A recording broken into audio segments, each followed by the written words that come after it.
of these individuals, I dare say without fear of contradiction, are also doubling up as influence peddlers and business people, and therefore they give certain politicians who are otherwise thieves a veneer of spiritual legality.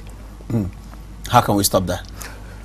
Should we stop that? We should. But it is not going to be easy, because when people invoke the name of God, the congregation is frozen, and many people do not have the ability to interrogate this kind of situation. And you know, I love the Bible, because the Bible also speaks about such individuals. If you look at the book of the Acts of the Apostle, Paul says that in his days there were the church people of a place called Berea, and the difference between the people of Berea and Thessalonica is that every evening when Paul had spoken to them, they would go and interrogate the Bible to determine whether Paul was speaking the truth.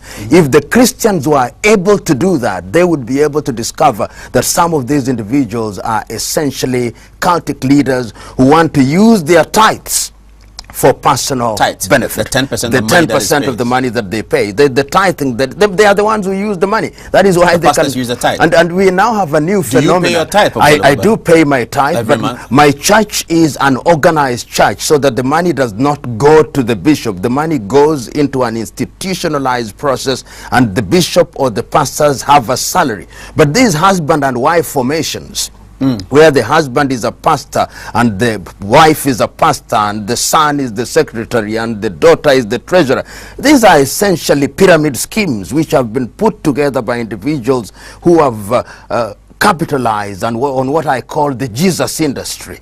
And this Jesus industry is being abused by the invocation of the name of Christ in a manner that is improper and to the detriment of the people of God and to the detriment of their countries. They deserve condemnation. And they are peddling lies and selling miracles. And during the election time, they threaten people. They use the word of God to threaten people for their temporal joy and glory.